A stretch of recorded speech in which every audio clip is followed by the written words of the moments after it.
ഹിരോഷിമയും നാഗസാക്കിയും അണുബോംബും. നമുക്കറിയാം 1945 രണ്ടാം ലോക മഹായുദ്ധം അവസാനിക്കുമ്പോൾ ജർമ്മനിയും ഇറ്റലിയും പരാജയപ്പെട്ട് കീഴടങ്ങി. ജപ്പാൻ കീഴടങ്ങലിൻ്റെ വക്കിലായിരുന്നു. ലോകം സമാധാനത്തിൻ്റെ ഒരു അന്തരീക്ഷത്തിലേക്ക് മാറിയ അവസരം. ആ സന്ദർഭത്തിൽ ഹാരി എസ് ട്രൂമാനാണ് അമേരിക്കൻ പ്രസിഡന്റ്. അമേരിക്ക ജപ്പാൻ്റെ ഹിരോഷിമയിൽ ഓഗസ്റ്റ് 6-ാം തീയതി 9-ാം തീയതി നാഗസാക്കിയിലും ഈ ഭീകരമായ അണുബോംബ് വർഷിക്കുകയാണ് ചെയ്യുന്നത്. എന്തിനു വേണ്ടിയാണ് ഈ മഹാപാതകൻ ലോകത്തോട് ചെയ്തത്? ആരാണ് ഇതിൻ്റെ പുറകിൽ പ്രവർത്തിച്ചത്?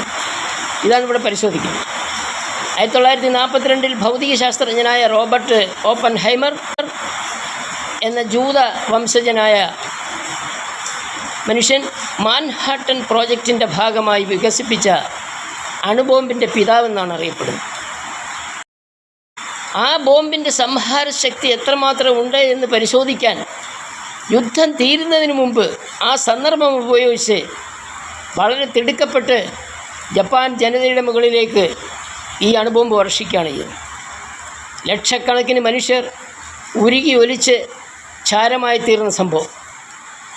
അതിനെ തുടർന്ന് അംഗഭംഗം വന്നവർ, നിത്യരോഗികളായി മാറിയവർ, റേഡിയേഷൻ്റെ വികിരണങ്ങളേറ്റ് അവസാനം ഹിബാക്കുഷ എന്ന് പറയുന്ന ഒരു ജനവിഭാഗം തന്നെ അവിടെ രൂപപ്പെടുന്ന സാഹചര്യമുണ്ടായി. ഒരു ഘട്ടത്തിൽ ഈ ഹൈമർ തനിക്കിതിന് പ്രചോദനം നൽകിയതും തന്നെ ഇതിനു വേണ്ടി ആവേശഭരിതനാക്കിയതും ഭഗവത്ഗീതയാണ് എന്ന് പലരോടും പറഞ്ഞതായിട്ടാണ് ചരിത്രം. നമുക്കറിയാം, ഭഗവത്ഗീതയിൽ അർജുനൻ്റെ യുദ്ധവിരക്തിയെ മാറ്റിയെടുക്കുന്നതിന്, അദ്ദേഹത്തെ കൂടുതൽ പ്രചോദനം നൽകുന്നതിന് വേണ്ടി ശ്രീകൃഷ്ണൻ നൽകിയിട്ടുള്ള ഉപദേശങ്ങളൊക്കെ അടങ്ങുന്ന ഭാഗമുണ്ട്.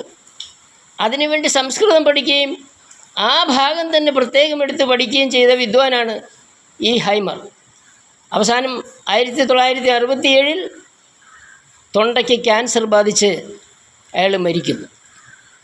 അവസാന ഘട്ടത്തിൽ പശ്ചാത്തപിച്ചു എന്നൊക്കെയാണ് കേൾക്കുന്നത്. ഒരു കാര്യം ഉണ്ട്, അതായത് അമേരിക്കയാണ് ലോകത്ത് അണുവായുധം പ്രയോഗിച്ച ഏക രാജ്യം. മറ്റൊരു രാജ്യങ്ങളും അങ്ങനെ അതിന് മുതിർന്നിട്ടില്ല. അപ്പം മുതലാളിത്തത്തിൻ്റെ അപ്പോസ്റ്റലനാണ് അമേരിക്ക.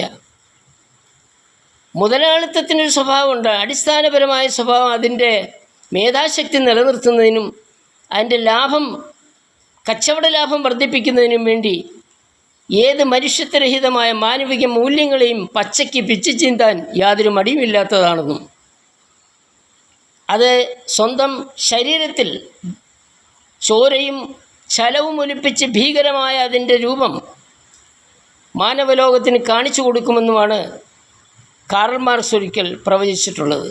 അത് ഈ ഹിരോഷിമയുടെ ദിനത്തിൽ നമുക്ക് ഓർത്തെടുക്കാം.